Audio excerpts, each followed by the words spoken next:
ونصلي ونسلم على رسوله الكريم أما بعد فأعوذ بالله السميع العليم من الشيطان الرجيم بسم الله الرحمن الرحيم وجاهدوا في الله حق جهاده۔ اللہ احکم الحاکمین نے قرآن حکیم میں ارشاد فرمایا تم اللہ کی راہ میں جہاد کرو جس طرح کے جہاد کرنے کا حق ہے، اور دوسری جگہ فرمایا وَأَخْرِجُوهُمْ مِنْ حَيْثُ أَخْرَجُوكُمْ، جن جگہوں اور خطوں سے دشمن نے تمہیں نکالا ہے تم ان خطوں سے ان کو نکال دو۔ تو قرآن کریم کی بہت ساری آیات اور احادیث ہمیں اپنے دار و دیار کے اور اپنے دین کے تحفظ کا سبق دیتی ہیں۔ تو آج کے اس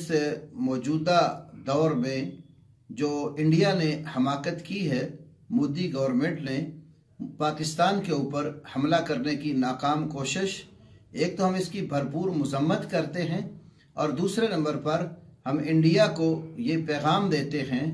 کہ الحمدللہ جماعت اہل حدیث کی طرف سے ایک نمائندہ ہونے کی حیثیت سے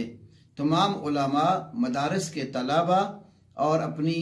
عوام کی طرف سے ہم پیغام دیتے ہیں کہ ہم اللہ کے فضل سے سب مل کر اپنی پاکستانی فوج اور پاکستان کے چیف منسٹر وزیر اعظم عمران خان کے ساتھ کھڑے ہیں، اور اپنے ملک کے دفاع کے لیے دامے درمے سخنے ہر لحاظ سے ان کے شانہ بشانہ لڑنے کے لیے ہم وقت تیار ہیں۔ ہم اپنی گورنمنٹ کے حکم کے منتظر ہیں کہ جب بھی ہماری گورنمنٹ ہمیں آواز دے گی ہم اول محاذوں پر پہنچ کر ان کے ساتھ لڑنے کے لیے تیار ہیں، اور پاک فوج کو اور پاکستان کے دیگر اداروں کو، خواہ ہماری فوج بری ہو، بحری ہو یا فضائی ہو، ہم ان سب کے ساتھ کھڑے ہیں، اور ہماری دعائیں بھی اپنی فوج کے لیے اور مسلمانان عالم کے لیے ہیں۔ اور ہم نے اللہ کے فضل سے اپنی مساجد کے اندر ہنگامی حالات میں جو شریعت نے ہمیں قنوت نازلہ سکھائی ہے اس کو بھی جاری کر رکھا ہے، اور ہم مسلمانوں کے لیے دعا گو ہیں۔ اللہ تمام مسلمانان عالم کی حفاظت کرے، ہمارے ملک پاکستان کی حفاظت کرے، اور انڈیا کو جب تک اس کی حیثیت دکھا نہیں دی جاتی اور اس کو یہ سبق پڑھا نہیں دیا جاتا کہ پاکستان اللہ کے فضل سے ایک ایٹمی طاقت اور ناقابل تسخیر قوت ہے، اس کی طرف میلی آنکھ سے دیکھنا بھی جو ہے نا وہ ہمیں گوارا نہیں ہے، اور جو ادھر میلی آنکھ سے دیکھے گا اس کی آنکھیں پھوڑ دی جائیں گی۔ اور اللہ کے فضل سے پاک فوج کے جوانوں نے جو کردار ادا کیا وہ قابل تحسین ہے،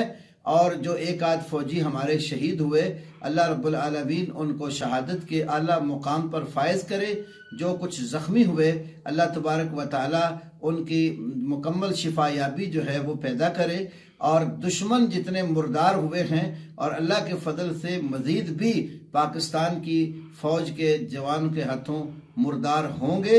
اور انڈیا کو اچھی طرح نصیحت ہو جائے گی کہ پاکستان کی طرف دیکھنا ان کو کتنا نقصان دہ ثابت ہوتا ہے۔ تو جب تک ہمارا بچہ زندہ ہے ہم اللہ کے فضل سے اپنے ملک کی اور اپنے دین کی حفاظت کے لیے اپنی فوج کے ساتھ ہیں۔ اللہ تعالیٰ تمام مسلمانوں کی نصرت اور مدد کرے۔ اللہ مؤلف بین قلوبنا و قلوب المسلمین واصلح ذات بیننا وانصرنا ولا تنصر علینا، اللہم اہلک الظالمین بالظالمین واہلک الکفار بالکفار، اللہم خذهم اخذ عزیز مقتدر، اللہم ارنا فیہم یوما اسودا، ربنا تقبل منا انک انت السمیع العلیم وتب علینا انک انت التواب الرحیم۔